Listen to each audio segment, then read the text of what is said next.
What? Joey, why is there a pile of corpses here? I don't know. None of us were doing this. Arsehole tentatively poked one of the bodies. Pretty fucking metal. Well, yeah, but it's not really that clever. So what? Get rid of him? Nah, someone was working on this. We censor it. We're as bad as the man. Yeah, but at least, chuck a blanket over them or something, right? No, we work around the corpse pile. Fine, whatever. Arsehole tapped ash from the end of her joint onto the pile. Artists were still setting up their pieces in the series of courtyards and alleyways. Joey and Arsehole walked over to Overgang's collection of CRT screens and buzzing computer towers. Joey, Arsehole, shouldn't you guys be getting ready? I've got the food sitting out on tables already. Arsehole's waiting on Hero. Ah, cool. Joey, take a look at this. Whipped it up last night. Thought I needed something new. Overgang tapped a few buttons on a mechanical keyboard, triumphantly hitting the Enter key. All screens displayed the same text. To Joey, who taught me how to be cool, and Overgang, who almost made it out. Joey as in me? Well, yeah, it only says my name there since I was the one who played it last. I'm flattered. What does it do? Keep watching. A scene appeared of an oil tanker, a pixelated captain watching out at the sea as birds flew across a deep red sunset. Words scrawled up the screen saying, "The Book of Tamlin." Damn, is everything in this game named after me? Well, no, not unless you're the one looking at it. The name syncs up to the player's surname at startup. It was the Book of Dude when I played it before. So what does it do? Play it and find out. Dude, I don't have time. Just tell me. I'll play it tonight. Spoil sport. Runs through your memories, procedurally generating your life story, and lets you replay through key points. Sounds cool. It is cool. Still getting a few more things ready, making sure these things aren't gonna explode. Is that likely? Overgang shrugged noncommittally. Not really, but you fuck around with computers as much as this thing does, you make sure you're ready for anything. How's everyone else going? Well, Nibman's got his books up and running. Literally. I mean, his books are running all over the place, screaming out Snape killed Dumbledore, stuff like that. He was building a tower of cards when we left. I don't know if that's actually gonna be something or if he was just bored. Arsehole interjected. I think those cards were just boredom, yeah. Nate and Kyle brought along Miley, too. Miley? Yeah, you know Miley, from that thing in Alaska. Oh, that Miley. What are they working on? I actually have no idea. They're hammering nails into the ground and wrapping a bunch of string around them. You know, like one of those kiddie craft projects. Intriguing. Oh, can you give this to FDF when you see them? Candace asked for some new synths, and I had a bunch lying around from years ago. Can do. See you tonight, dude. Arsehole took the CD case and shoved it in her back pocket, then walked along the sidewalk with Joey. So, where to next? Well, I think FTF's setting up in the south courtyard. Let's meander that way. Meander? Joey, I love it when you use esoteric vernacular. The pair continued meandering. People were busy smearing posters over the walls, twisting space through impossible structures. It was indeed a wretched hive of scum and artistry. They were blocked by a giant crate being wheeled towards them, forcing to sidle against the wall. When they passed, they saw a person who had been moving it, a schoolgirl wearing a black dress and carrying a similarly dark parasol. She cheerily waved to the pair. "Joey! A-hole! How's it going?" Joey grinned back. "Rita, we're good. What's in the crate?" "Oh, you know, bits and bobs, this and that, mostly spiders." Arsehole moved back from the crate, hearing scuttling inside. "And what will you be doing with your spiders, exactly?" "They do tricks. They're trick spiders."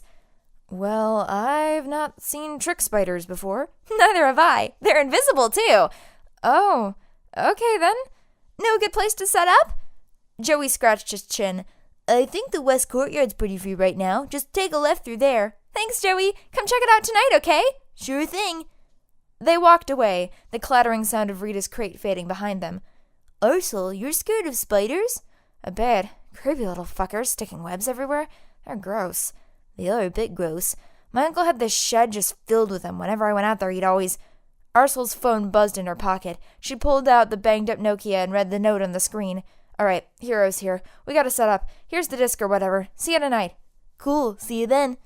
Arsehole passed Joey the CD case, skipping off into the distance. Joey walked out into the south courtyard and was bombarded with a wall of sound. The members of Futanari Tit Whore Fiasco had just finished playing their underground hit single, stereo shenanigans and binaural bullshit, lapsing into the newly released laser butt disease raptor orgy. Lasers shoot into the sky. Farting is a way to fly. Raptors fuck, they don't ask why. Clever girl, it's time to die. Your disease is my desire. Lasers refract and start a fire. With my feeble raptor heart, shoot a laser, release a fart. Endless cravings, help me please. I caught laser butt disease. Raptor butts light up the trees. What if everything is bees? The raptors all retract their claws. The raptor orgy takes a pause. They realize that they have contracted a serious disease, and all concur that the best course of action is to seek urgent medical attention. The raptors approach an alchemist. He diagnoses them with laser butt disease. They ask, "How did you know we had laser butt disease?" He said that it's because he's a medical expert and has been educated at Cambridge. Unfortunately, he did not know how to cure laser butt disease, and they all failed to find a sufficiently experienced physician or doctor. As such, the laser butt disease raptor orgy continued until the end of the Cretaceous period, and that was how the dinosaurs went extinct. The scattered artists in the courtyard applauded the performance. The three girls on stage bowed in unison. The singer high-fived the keyboardist and guitarist, then jumped from the elevated stage and walked over to Joey. Her vibrantly dyed green hair shimmered as she moved. "Joey! Annie! Did you like the song?" "Yeah, it was pretty cool. Catchy, too. I wrote the lyrics for this one." "Good job. Hey, Overgang gave me this. I think he said Candace wanted it. New synth settings or something?" Joey offered Annie the CD case. "Oi! Candace, heads up!" Annie pulled the CD from the case and threw it discus-like to the girl sitting at the keyboard, who plucked it from the air and placed it in the laptop next to her. "Cheers! Tell Overgang thanks from me!" Joey frowned at Annie. "You could have broken it." "But I didn't. All ready for tonight?" "Yeah, I think so. Everyone seems to be going well. Should be a night to remember." Right. Still no sign from any of the people?" "Nope. If they're turning up at all, they'll probably just charge in tonight." Charge in? You make it sound like a war or something." "Well, it kind of is. The war of who's cooler. The Cool War." Joey looked to the sky as it slowly turned from blue into orange. "That's stupid. Forget I said that." Tangerine was sitting in front of his completed work, distributing business cards to passers-by who seemed interested. Agent Green approached him, clearly uncomfortable in the blue hoodie and sweatpants. Tangerine jumped on the chance to show off his finished product. "Greetings, person I've never seen before in my life. Like the piece?" He avidly gestured towards the slowly shifting wall. It was covered in aluminum foil, which had been treated with a heat and pressure-sensitive coating. The wall undulated and changed colors, sparkling with iridescent and entrancing hues. Occasionally, the foil bent slightly outwards, as though something were trying to break out from the other side. Agent Green, as much as he hated himself for it, could not hold back a smile. "It looks great, artist I've never met before in my life. So, see anything else of interest tonight?" Two people were standing near the west courtyard, a sculptor and a builder, it seemed. I've heard there was also a local composer around here somewhere. "I've seen a painter moving around. One of his pieces went up over there." Tangerine gestured to the opposite wall, covered in adverts for various pieces on display that night, along with prices and disparaging comments on how derivative they were. It drew some attention, but most artists actively ignored the piece. "I don't suppose you've seen a janitor around?" "Dude, we're outside. Why would there be a janitor here?" Green scowled. "Have you?" "I've not, no. The best janitors remain unseen by other employees." "Indeed." Tangerine offered a card to Green, who took it and placed it in his pocket. "How long have you been sitting here, then?" "About 3 hours." "Seen the corpse pile?" "Yeah. Nobody saw the artist who put it there." "Pfft. Artist." Tangerine lowered his voice. "Taking samples?" "Prints and hair." "Results?" "None in the database." "Shit." "Yeah. "What's our backup like?" 30 on patrol. "Skeleton crew." "Guys upstairs are crossing their fingers." "Hey, Tan!" Joey ran up to Tangerine, offering a platter of chopped fruits. "Here, try a slice of banana. People are going crazy over them." Tangerine took a piece and stuck it in his mouth. Joey turned to Agent Green, who was fighting to keep a neutral expression. "You can have some too, of course, sir." "Thanks." Agent Green picked up a slice of banana, feigning placing it in his mouth, and palmed it. He imitated chewing and swallowing, slipping the banana into his pocket as he did so. He smiled and thought of the taste of bananas. "Delicious. They taste very—" Tangerine panicked as he chewed the slice, realizing Green's mistake. "You really got the lemon flavoring spot on, Joey." Green froze, noticing his error. Joey seemed oblivious. "Thanks. I've had to go buy more bananas 3 times tonight. See you later." "See ya." Green looked at the mildly bemused Tangerine. "Shut up." "I didn't say anything." "Whatever. I'll see you later. Still haven't seen the north alleyways." Green started to walk off, but then stopped. Someone was crouching in front of the painter's advertisements with a stencil and a set of spray paint cans dangling around his belt. He placed the stencil against the wall and it began to shift, the outline changing shape at a thought. The figure grabbed a spray can from its belt, evenly covered the stencil, then ran out into the crowd.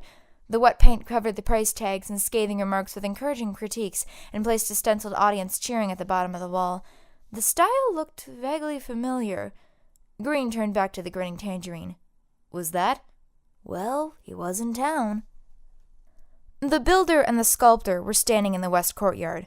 So, Robo's out doing his thing, Snipper's dumped his corpses here and fucked off, Sam's giving me a tape and he doesn't even need to be here, I've got my van filled up with a few doppelgangers and you're... What? The builder continued whispering to his handful of building seeds, ignoring the question.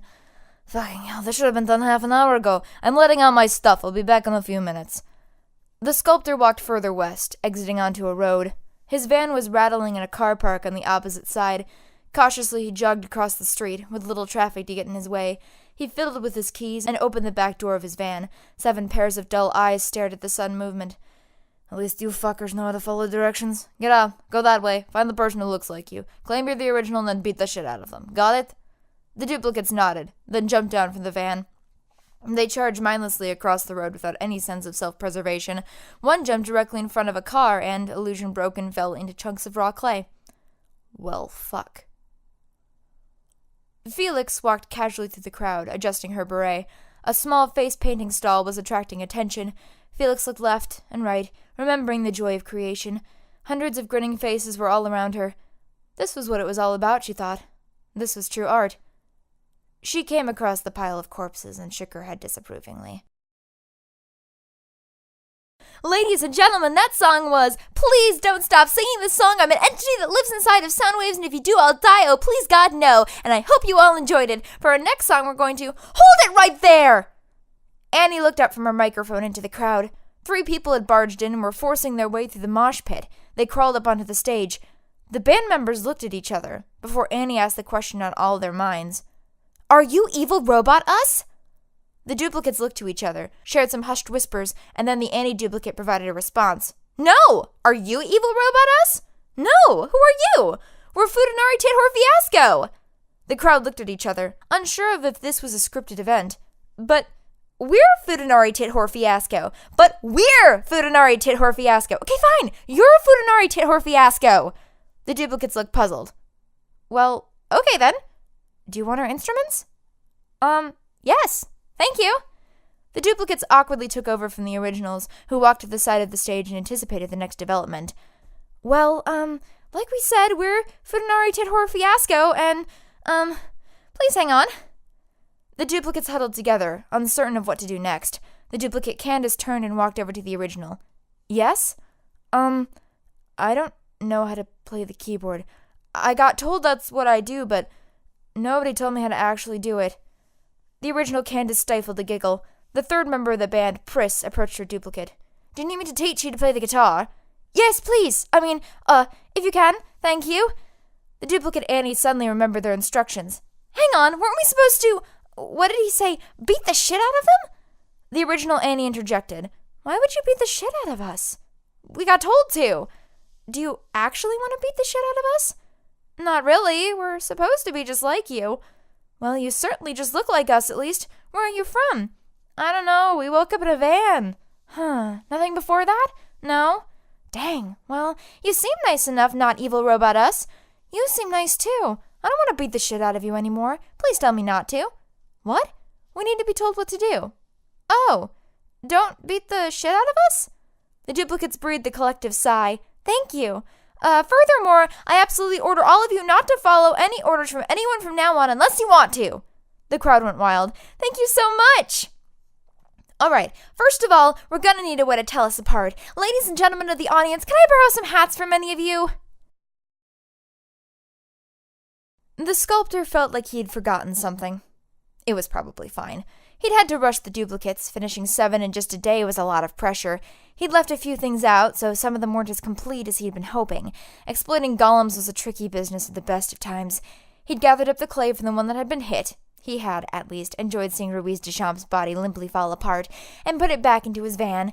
He walked back to the builder, who was busy planting his building seeds into the ground. About time. Just let out the copies. I saw them run through. Perfect likenesses. Good job. Cheers. Your building ready to go? Should be in a few minutes. Give me the recording. There'll be a PA system running through this place as it grows. The sculptor handed over the cassette tape. You're kidding me. What? I was expecting a CD. I can't use this. Fuck. Hang on. I'll call him, get him to come in. The sculptor spun around, yanking his smartphone from his pocket and dialing the composer's number. It rung twice before getting through. Hello? Sam, you gave me a cassette. Yeah, and? We need a CD. Fuck. That's what I said. Alright, okay, I can burn it onto a CD here and be down in like an hour. Not enough time. Can you email it? Yeah, but I've still got to transfer it from my computer. I've only got it in tape form. Should take about 5 minutes. You've got a CD burner? Not yet, but there's an electronics store 2 blocks away. Brilliant. I'll send it through the second it's done. Great. Bye. The sculptor angrily pressed the end call button. Alright, builder, get started here. Got to go buy a CD burner. I'll be back real fucking soon. And remember, you see Deschamps, you punch that asshole's lights out. Got it? Got it.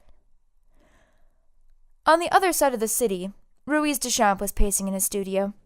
He wondered if Felix was enjoying herself. Overgang Dude was fiddling with his computers when Joey walked up behind him. Oh, gee, what's up? You're what's up, asshat. What? Sorry, but look at this. Joey looked at the row of CRT screens glowing dimly. All of them displayed the Book of Tamlin on the screens. What? The program's got stuck on your name. It's not changing for anyone else. Dang, why? If I knew that, it wouldn't be a fucking problem, would it? Have you tried turning it? Don't you dare finish that fucking sentence. That did not work. Well, I don't know. Slice of banana? What does it taste like? Lemons. Sure. Overgang took a piece of banana and threw it into his mouth. The mushy banana texture and tangy lemon flavor were flawlessly fused into a mouthful of impossible food. That's pretty good. That's what everyone's been saying, yeah. Anyway, I really need to fix this before... Imposters! The duplicates of Overgang Dude and Joey Tamlin yelled in unison from across the courtyard. Overgang turned to Joey. Were you expecting this? Nope. Well, gotta roll with the punches. Hey, clone of me or whatever, get over here, I need some help! The duplicates looked at one another, then walked over. Alright, I've been having trouble getting this to work. I've tried... Overgang's duplicate punched him in the face, knocking his sunglasses to the ground. Overgang rubbed his jaw, Joey and his duplicate looking on. The original stood up, plucking an almost flawless copy of his sunglasses from the face of his duplicate, then placing them on the bridge of his own nose. You're right, evil clone, I hadn't just tried hitting it yet. Silly me, can I borrow your head for a second? Overgang grabbed his duplicate's skull, driving it into one of the CRT monitors and showering glass over the ground. The duplicate twitched as sparks and smoke rose from the dusty box. The original pulled his duplicate from the wreckage, placing his hands onto the duplicate's shoulders, bending him over, and brutally kneeing him in the chest. The golem's eyes opened wide, breath thrust from its lungs, and then Overgang followed up with another knee, and another, and another. He roughly pushed the copy to the ground, then lifted his leg and stomped down on its ribcage with a resounding crunch. The duplicate shuddered and rolled over, illusion collapsing slowly around it. The original took a run-up, then kicked the head clean off his copy before it collapsed to raw clay. Overgang pushed his trademark sunglasses up the bridge of his nose. Fucking golems. Can't even throw a proper punch. Now. Overgang turned, grinning madly, to Joey and his stunned duplicate. Which of you is the copy? Joey showed his platter full of banana slices. The duplicate looked pleadingly at the original. Fucking hell, aren't you lot supposed to be artists? Joey clanged the metal platter against his copy's face, following up with a solid jab to the stomach, then a kick to the groin. He grabbed its shoulders and kicked its knee, bending it unnaturally backwards and forcing his doppelganger to the ground. No, we're an artist. He stomped on the copy's skull, squashing it flat into the pavement. Joey walked over to Overgang, high-fiving him and still dizzily happy from the adrenaline rush. The surrounding crowd began to cheer at what they thought was a well-choreographed fight sequence, lauding praise onto the artistry of the duplicates. Overgang decided to capitalize on the attention. Now that's over. Is there a coder in the audience? The sculptor walked into the electronics store, moving straight to the counter. Hello? A middle-aged man appeared from the back room. Yo. Hey, where do you keep CD burners? What, like by themselves? Yeah, in an enclosure or something. Well, we've got DVD and Blu-ray burners. Nothing for plain old CDs these days. Fuck. Hey, no swearing in my store. Do you have anything that can burn a CD? Well, I think one of our pre-built towers has a burner in it. Can you take the burner out for me? Afraid not. Whatever. How much for the tower? Hang on. Let me check. The manager walked into the back room. The sculptor impatiently tapped his foot, walking over to the rack behind him and pocketing a 5-pack of writable CDs while the manager was gone. After a few more excruciating minutes, the manager returned, lugging a large black computer tower in his hands. He placed it onto the counter. Well, here you go. This has a CD burner in it? Yup, that'll be bang. The sculptor discharged his firearm into the manager's head, blood and brains spattering on the wall behind. He pushed the corpse from the counter, then pulled the tower over, power cord trailing behind. He moved it over to one of the demonstration desks, carelessly throwing netbooks to the ground and resting the tower on the table. He fetched an LCD monitor, keyboard, and mouse from around the store, paying no attention to the body slowly bleeding dry. Slowly the computer whirred to life while he shoved an Ethernet cable into the thing. He looked at the screen as it suddenly flashed on. The sculptor mashed the keyboard, signed in as a guest, opened the default web browser, accessed his emails, downloaded the sculptor's CD image, then burned it all to 5 of the discs in his pocket. May as well have spares, he thought. He strode out the front door, turning the sign on the front to closed as he left. The body was not found until morning.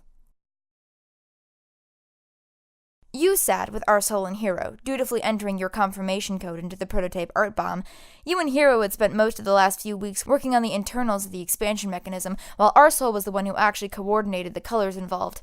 Hero and Arsehole entered their codes, everyone backed away, and the impossible mechanism turned itself inside out. You started conversation. This one's safe, right? It's all disabled?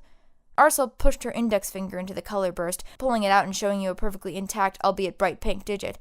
See? Perfectly safe. Hero kept tapping on his phone, still hardwired to the point of origin within the slowly expanding Technicolor sphere. Readings are looking good. Everything seems to be stable. Speed it up a bit. All right, hang on. Hero swiped his fingers across the touchscreen, and the ball began to grow even more. Readings are still fine. Let me just... Imposter! You looked across the courtyard and saw someone who looked almost exactly like Arsehole. The Arsehole standing beside you took the firearm holstered in your pocket and promptly shot the duplicate twice in the head, whereupon it collapsed into clay. She offered the firearm back, and you reholstered it gently. The trigger was now dyed the same bright pink as her finger was. Come on, Hero, bigger, bigger! The sculptor returned to see the builder's seeds had constructed a white marble hall around the west courtyard. The edges were slowly weaving outwards past the alleyways, blocking the natural moonlight and replacing it with flickering fluorescence. You got the CD? I've got 5. Here. Fantastic. The builder took one of the CDs and placed it into a small slot in the marble. The composer's song started to play. The entrancing classical music bounced harmonically around the marble walls. Well, at least you got that bit right. Yeah, sounds damn good. He tell you what it does? Vaguely put, degrades comparative artistic respect. It'll make people hate the other pieces. Well, that should be fun to watch. Yep, once the building actually contains more stuff, it'll start criticizing them specifically. I've got to oversee the growth of the building for now. Make sure it doesn't suck anyone into the walls or something stupid. Cool, I'll go check on... The painter ran through the expanding marble corridor, heading straight for the pair. The fucker's here! Who, Duchamp? Not Duchamp, you twat. The British fucker, smearing stencils over my stuff. Shit. Have you told janitor? Can't find the janitor. Shit. Alright, here's a pistol. Track him down and shoot the bastard. I can't shoot for shit, man. You know I'm bad with guns. Alright. I'll deal with him myself. You stay within the building, put up some of that stuff in here. Do your thing. Got it. Thanks, man.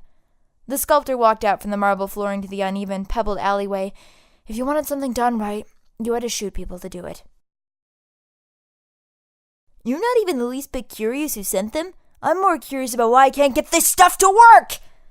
Joey and Overgang sat sucking banana-tasting lemon slices. The clay bodies of the golems sat untouched.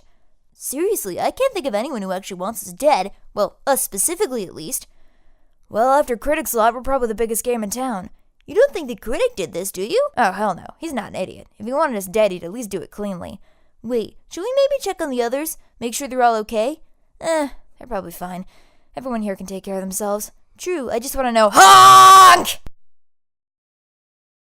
Alright, top-hatted, not evil, not robot me. We make a pretty awesome duet. High five! Annie slapped the hand of her duplicate golem and new friend. It was like she'd found the sister she never had. Okay, our next song's a nice, soft HONK! We're going critical! You braced yourself as the art bomb exploded outwards in a flash of color, coating the courtyard with technicolored ooze.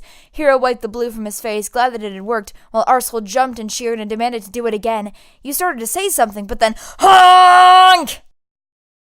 Felix continued making her way through the crowd, then suddenly bumped into a towering black figure. Apologies, hello, old friend. The janitor turned around, gas mask filter buzzing. Greetings, Felix. Long time no see. Enjoying yourself? I am on watch tonight. This is not a safe place. Felix chuckled. I've been in less safe places, friend, don't you? HONK! Rita continued her show. Thousands of invisible spiders crawled around her miniature circus, juggling lint balls, bending paper clips, and least impressively of all, swinging unseen from trapeze. Next time, she thought, she should dip them in paint before bringing them along. That, or knit them some tiny jumpsuits. She offered a finger for one of them to climb onto when, honk! Ruiz Duchamp heard a sound in the distance. Honk! The sculptor stalked his prey as subtly as possible. He had seen the figure deface 2 sets of posters and knew the location of the next one that he should be targeting. He started running down a back street, playing to overtake when, honk! The painter was putting up his posters inside the builder's growing exhibition hall. The composer's music played in the background. Hang on. If I put these up inside here, isn't the music going to make everyone hate them anyway? Honk! The critic heard a sound in the distance. Honk. Tangerine sat near his work, watching the delicate colors fluctuate. Even though he was an agent, he still enjoyed creating art. He enjoyed messing with the fabric of reality. It always had an air of romance to it, and from here, he had gained an appreciation for it. Perhaps, after they let him go, he could find a nice little cottage in the hills and paint landscapes. But, of course, after what he'd seen here, how could simply painting ever compare? He'd seen prodigies craft miracles with nothing more than their fingertips, and as much as he had been told that was a bad thing over and over again, through the GOC training, through the Foundation, all he'd seen was happy people, making each other happy through honk! Agent Green approached the corpse pile. It was smack bang in the central courtyard. He mentally assigned it as his primary cleanup priority. He'd have to check all the people in there, find out who they actually were, inform next of kin. It'd be a long and arduous task, but someone had to do it. Green didn't mind. It was important work. He was making a difference. Honk! Green looked up at the blasting horn noise from above. A bulging red balloon was suspended from the building tops, an enormous speaker stuck to the bottom. He instinctively moved his hand to his pistol, tightening his grip. The speaker spouted a heavily distorted voice message. Hey guys, sorry I couldn't make it, but I'm sure you understand. You know, things to do, people to kill. Some of you have gotten to know me intimately over the last few days, and you know, I've really enjoyed creeping the fuck out of you.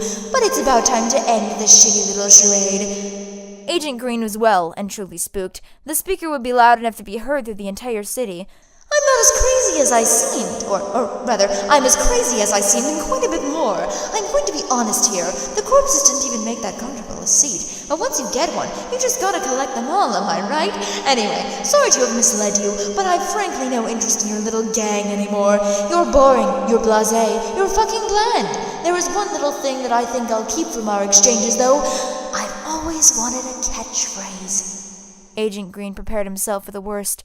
Snip, snip, snip. With the final snip, the balloon fell. It moved downwards, almost in slow motion, directly hitting the center of the corpse pile. The sides bulged, and the balloon popped from the impact, a minty green ooze bursting from within. He had prepared himself for the worst, but he had not prepared himself for this. Agent Green had only one horrified thought running through his head. Dead bodies.